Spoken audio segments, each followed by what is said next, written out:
La team, je vais vous présenter une vidéo de Pulchering Ballet qui a décidé de déconstruire, mais de manière positive, Monsieur Alassane Dramane Ouattara. La vidéo dure 11 minutes, mais je vais la couper pour vous mettre les temps forts. Maximum, vous aurez dans cette vidéo 4 minutes que je vais décider de vous donner. Parce que moi-même, je vais vous expliquer les grandes parties aussi de la vidéo. En réalité, le président Houphouët-Boigny, avant de mourir en Côte d'Ivoire, avait pris un projet de loi qui demandait que la capitale devait être délocalisée à Yamoussoukro. Et il avait mis tout en œuvre pour que cela soit effectif.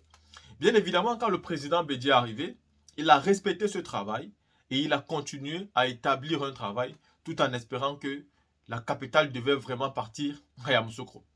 Après le président Bédié, quand le président Babo est arrivé, lui aussi a continué à faire le travail et il a mis beaucoup de fonds pour que le travail continue. Seulement, quand M. Ouattara est arrivé au pouvoir, bien évidemment, il a fait son investiture à Yamoussoukro et en 2012, il a décidé de changer un autre projet de loi qui ne l'obligeait plus à faire de Yamoussoukro la capitale politique. Et donc, il est resté à Abidjan tout en faisant un développement qui n'est pas structuré et un développement qui est un peu d'une façon embrouillée, quoi. Et ce qui fait à ce qu'aujourd'hui, Abidjan est tellement saturé. Ici, qu'est-ce que Pulchering Ballet a envie de sortir? Qu'est-ce qu'elle veut nous faire comprendre? Elle veut nous faire comprendre qu'en réalité, celui qui se dit oufouettiste est en réalité celui-là même qui ne respecte pas la dernière volonté de Houphouët-Boigny. Mais le président Babo même, qui ne se réclame pas oufouettiste, est celui-là qui a continué le travail de Houphouët-Boigny. Et Bédié aussi, quand il est arrivé, a continué le travail de Félix Houphouët-Boigny. Pourquoi donc aujourd'hui, Alassane Dramane Ouattara, qui se dit oufouettiste, et donc même tous ses partisans se disent tout le temps oufouettistes, non seulement ils ne respectent pas le programme de restructuration d'Abidjan, mais aussi, ce qui est encore pire, c'est qu'ils ont décidé de ne même pas respecter la dernière volonté du président Félix Houphouët-Boigny. La team, écoutons Pulchering Ballet. Il dissout le programme. Quelqu'un qui a été nommé par le président Félix Houphouët-Boigny, premier ministre ici en Côte d'Ivoire. Quelqu'un qui se prétend être oufouettiste. Et c'est lui qui met fin à un projet important que Houphouët lui-même avait commencé, auquel il tenait et que les autres présidents ont respecté. Et ça, c'est un de nos problèmes en Afrique. Ce que les autres ont fait avant nous, souvent on pense que c'est forcément mauvais. Donc, on dit que l'administration est une continuité, le développement également, mais dans les faits, c'est autre chose qu'on voit. Pourquoi est-ce qu'on a mis fin à ce projet? Il faut qu'on nous l'explique. Et aujourd'hui, Abidjan est saturé. On nous distrait avec des échangeurs. Mais tout ça, c'est du maquillage.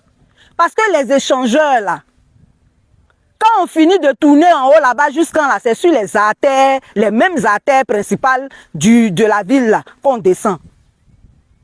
Malgré les échangeurs là, les embouteillages sont là. À la limite, les ponts. Par exemple, si on faisait le pont entre Bingerville et Bra, ça allait permettre aux gens, à tous ceux qui travaillent au sud, de ne plus passer par le boulevard Mitterrand, mais de plutôt venir par ce pont-là pour allier les quartiers du sud. Il y a aussi la décentralisation qui est importante. On a dit qu'on allait en parler une autre fois. Mais l'autre problème, c'est lequel? C'est qu'on se permet de ne pas respecter le plan directeur de la ville. Sous le président Bédié, on fait l'actualisation du schéma directeur de la ville. Dans ce schéma directeur, il est prévu la zone administrative et politique, la ZAP. Et puis vous partez construire le Sénat à côté de la basilique. Vous partez construire la chambre des rois et chefs traditionnels à côté de la basilique, alors que la ZAP est là. Donc tous les investissements qui ont été faits sous Bédié pour aménager la ZAP sont restés vains.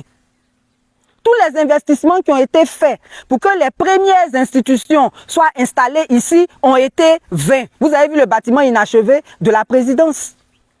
Il y a les ruines aussi du Parlement. Il n'y a aucune volonté politique réelle de désengorger Abidjan. Aucune. Que le développement urbain a plusieurs aspects. Ce n'est pas seulement la mobilité urbaine, c'est-à-dire les routes. Il y a aussi l'occupation spatiale qui obéit à des règles. Et c'est parce que l'occupation spatiale obéit à des règles qu'on élabore des schémas directeurs, des plans directeurs des villes.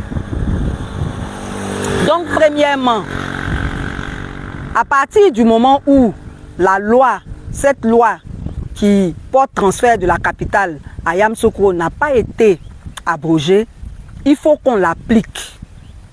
On l'applique ou bien on a le courage de l'abréger. Deuxièmement, respecter le schéma directeur de la ville de Yamoussoukro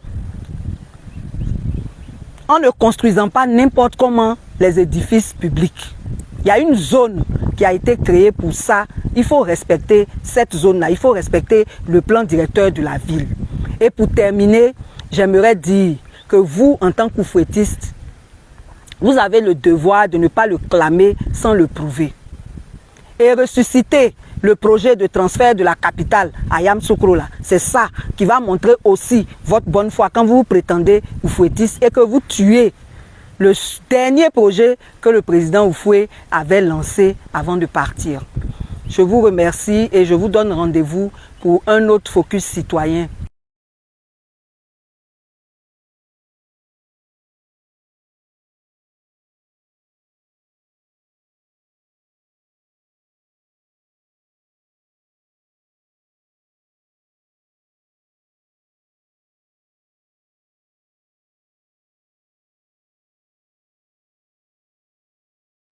Vous avez fini de l'écouter. Nous convenons ensemble ici qu'elle a parfaitement raison dans ce qu'elle est en train de dire. Le président Laurent Gbagbo a l'habitude de le dire. Parce qu'en réalité, il a mis de l'argent. Il a commencé à faire le palais présidentiel. Il a fait le parlement. Et bien évidemment, il a fait la chambre du Sénat.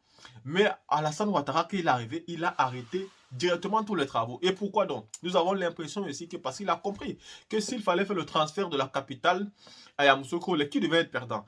Bien sûr, ce sont les bailleurs de fonds occidentaux. Ce sont les entreprises françaises qui se trouvent aujourd'hui dans la capitale économique. Ce sont aujourd'hui tous ces grandes multinationales qui se trouvent dans la capitale, c'est eux qui devaient payer. Surtout, s'il y a ce qu'on appelle un ramba, s'il y a ce qu'on appelle, c'est-à-dire un problème rapide. À Yamoussoukro, est-ce que ces politiciens qui ont peur pourraient fuir? Non. Mais s'ils sont à Abidjan, ils peuvent rapidement fuir et sortir du pays s'il y a un conflit. Et donc, ils ont refusé de conduire la capitale à Yamoussoukro tout en dénigrant clairement la dernière volonté de celui-même qui est le chef et le premier homme de la nation ivoirienne. Ils ont décidé aujourd'hui de faire tout à leur guise. Alassane Ouattara, j'ai l'habitude de le dire, lui, il se considère comme le meilleur président de la Côte d'Ivoire de tous les temps.